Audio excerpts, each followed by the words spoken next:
Eu vou chamar a doutora Ida Schwartz, ela é médica geneticista do Hospital das Clínicas de Porto Alegre, e ela vai falar para a gente sobre os desafios no tratamento da fenilcetonúria e outros erros inatos do metabolismo que necessitam de dieta hipoproteica. Então, obrigada a Luciana, obrigada a Simone, cadê a Simone? Saiu, né? Mas obrigada a todo o grupo pelo convite. Eu tive uma certa dificuldade em fazer essa apresentação, porque por um motivo assim bem pontual, e é uma coisa que é discutida em literatura médica. Eu vou estar falando aqui sobre o olhar do médico, então é o que eu acho. E, numa grande maioria das vezes, o que o médico acha não é o que a pessoa, a família, o indivíduo que tem o problema acha. Então, esse tipo de levantamento que foi feito pelas mães metabólicas é muito importante, porque ele vem de encontro ao que na literatura a gente chama assim, eu vou dizer em inglês, mas que é Patient Reported Outcomes. Então, são realmente as variáveis que interessam para as famílias, é o que está incomodando as famílias, é o que deve ser melhorado e é o que a equipe médica deve ter consciência. Então, tudo que eu vou apresentar aqui, vocês têm que ter em mente que eu estou falando da minha posição e de como eu e o meu grupo, porque, obviamente, eu trabalho em grupo, entendemos que são os desafios, então, desse grupo de família ou de indivíduos que têm que ser tratados por meio de uma dieta hipoproteica.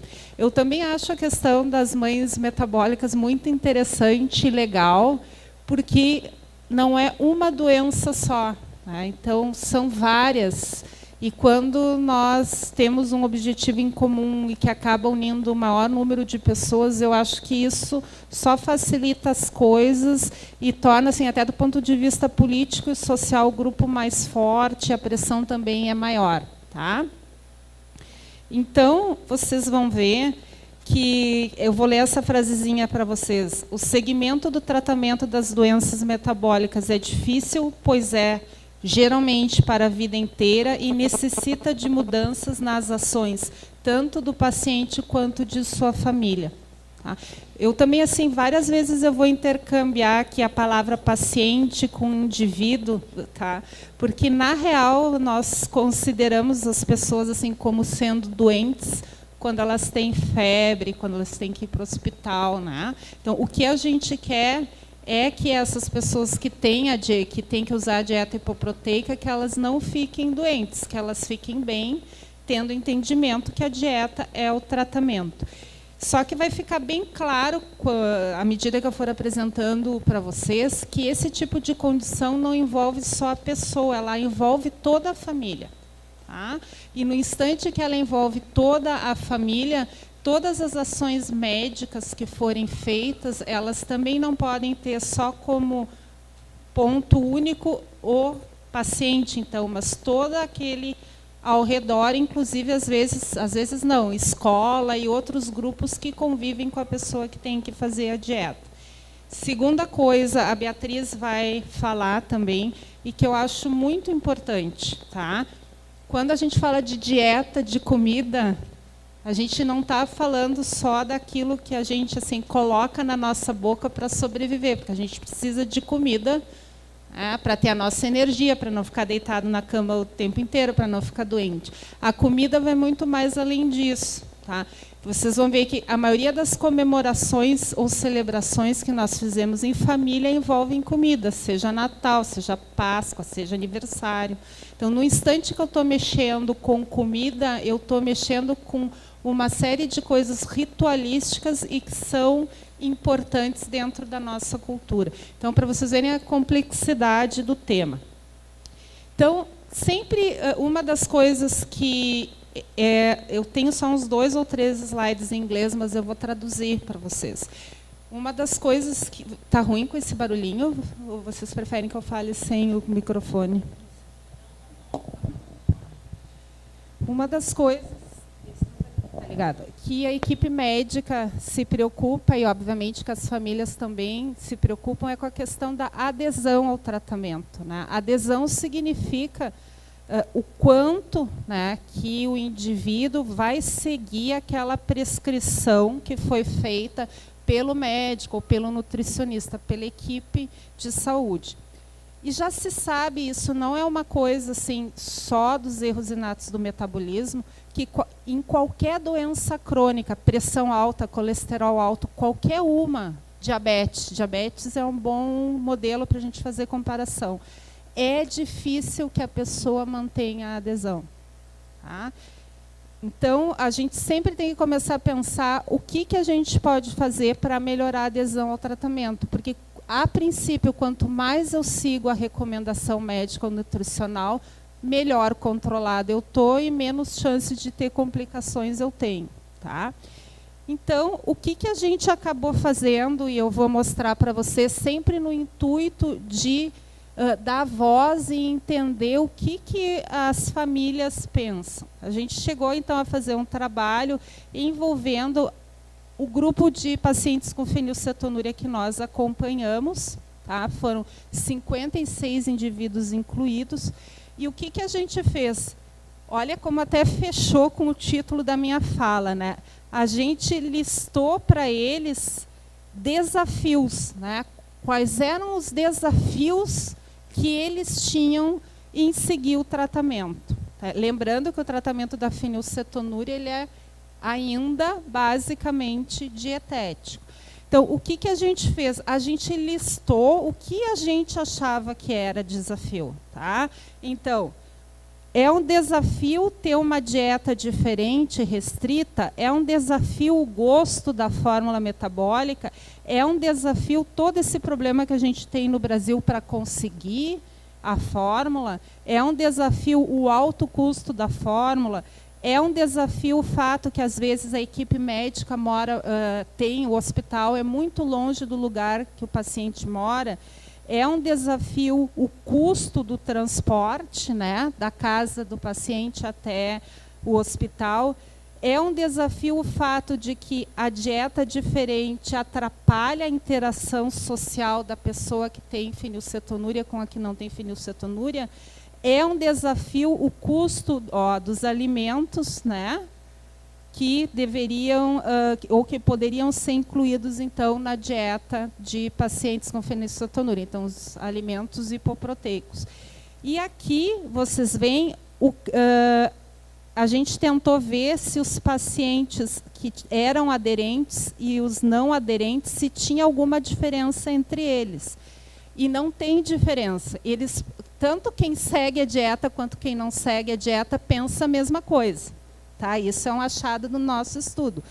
E o que foi apontado como sendo o maior desafio é a questão das restrições que a dieta impõe, né? O mau gosto, né? O gosto ruim da fórmula e toda essa questão envolvendo as falhas no fornecimento da fórmula metabólica. Vocês vejam que essa questão dos outros alimentos, na verdade, embora não tenha sido muitas pessoas que tenham citado, podem não ter citado por desconhecimento, ela está linkada, ela está ligada a essa questão da restrição na dieta. Então, o fato da dieta assim, não ter muita variabilidade, né? Talvez a pessoa ter que sempre comer a mesma coisa, enfim, é um problema que é, pelo menos lá, no meu serviço, foi o maior desafio que as famílias apontaram. Tanto quem segue a dieta quanto quem não segue. O outro ponto, quando a gente estudou quem seguia a prescrição médica e quem não seguia, a única coisa que deu diferente foi essa aqui. Quanto mais educada a mãe, e aqui eu não tenho nada contra os pais, assim, tem pais maravilhosos, mas o fato é que ainda hoje o maior cuidador, ou em maior número, são as mães. Tá? Então, quanto mais a mãe tinha estudado, quanto mais a mãe sabia sobre o problema, mais o paciente seguia a prescrição médica. Isso aqui, de novo, só mostra assim, que se a gente quer aumentar a adesão ao tratamento, a gente tem que trabalhar com a família, não é só com o indivíduo que tem o problema, e que também é sempre assim, educação, educação, educação, educação, educação, tá? Para toda a vida. E a outra questão é que morar com ambos os pais é um fator protetor para a adesão ao tratamento. Tá? Então, a gente sabe, o morar aqui, a gente está falando claramente, nada contra casais que se divorciam, isso é uma questão da vida também, mas, de novo, a participação do pai no processo, do casal, é uma coisa fundamental. Tá? Passando para a homocistinúria clássica.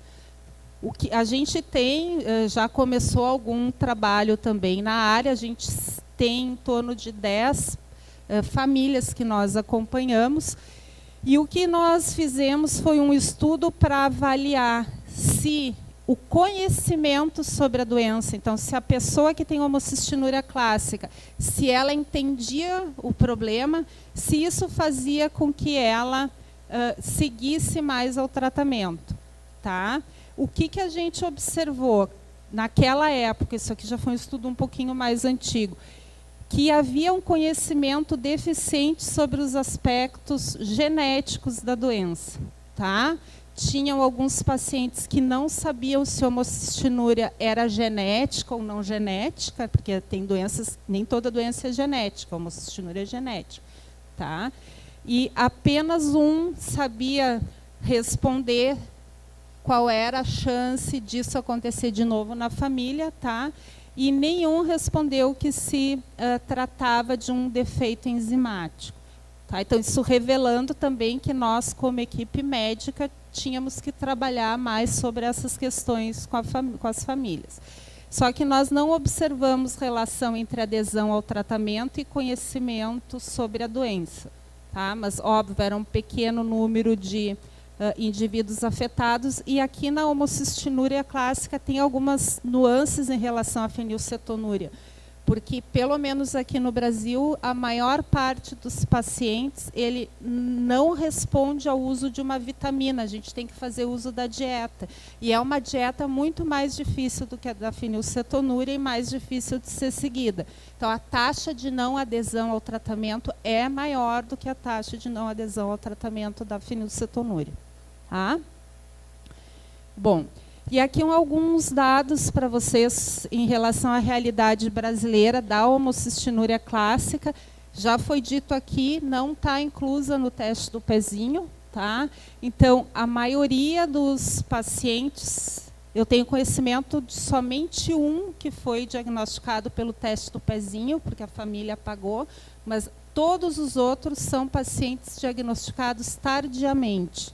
O tardiamente quer dizer depois de já ter tido alguma complicação. Tá?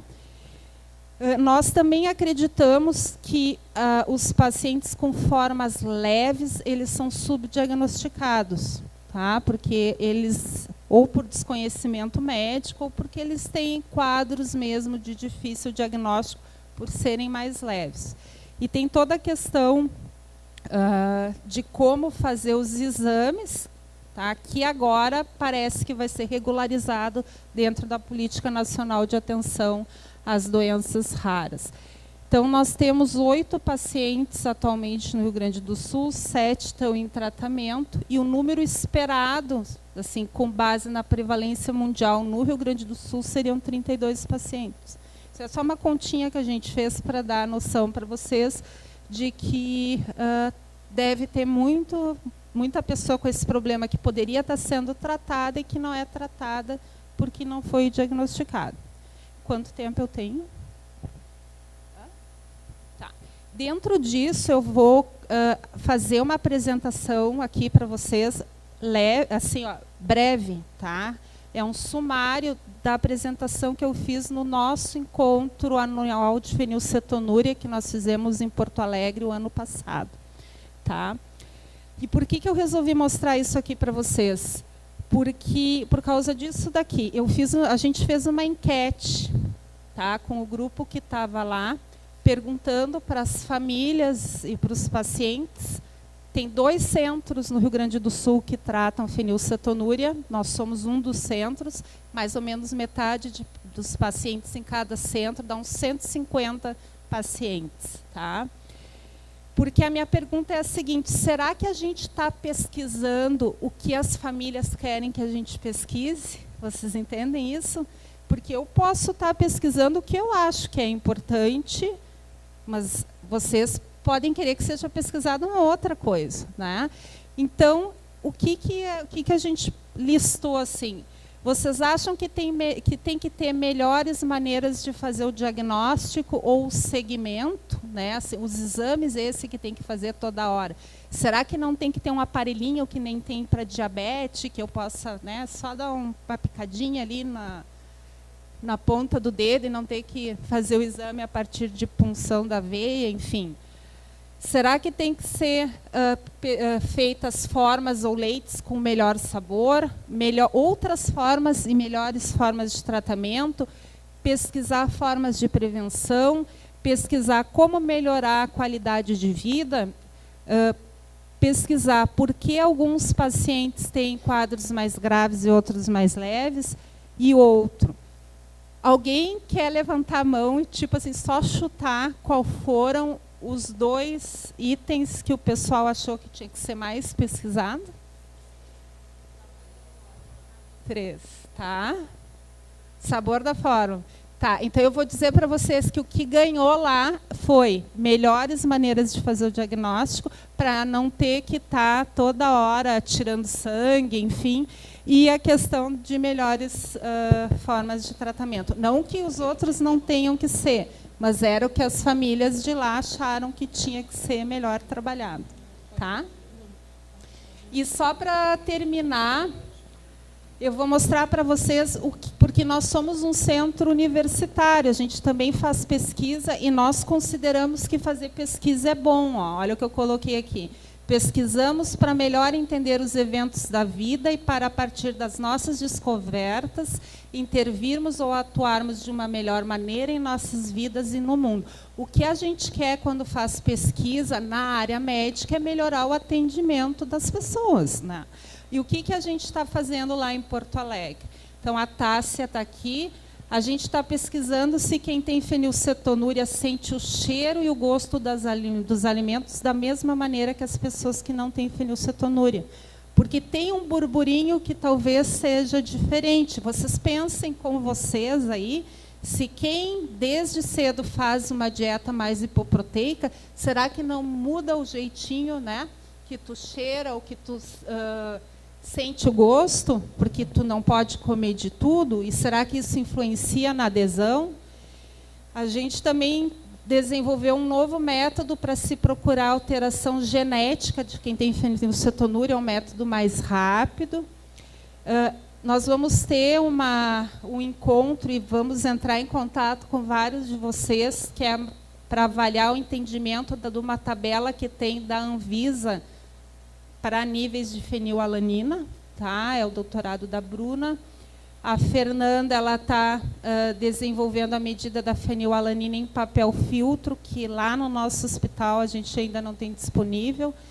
A Ana Carolina está fazendo uma pesquisa sobre cocô de quem tem fenilcetonúria, porque hoje em dia se pesquisa bastante, porque tem bichinhos no cocô. Então, a gente quer saber se esses bichinhos em quem tem fenilcetonúria é diferente de quem não tem fenilcetonúria. E depois tem uma parte mais das questões mais cognitivas, né, para ver se tem alguma diferença em relação a quem tem e não tem fenilcetonúria e se isso influencia a adesão ao tratamento. A Tatiele, então, tem todo um trabalho sobre o uso de tetrahidrobiopterina, né, em quem tem fenilcetonúria, e seria isso que eu tinha para dizer hoje para vocês. Tá? Eu agradeço novamente, tá, Simone, a oportunidade e desejo muito sucesso para vocês. Tá?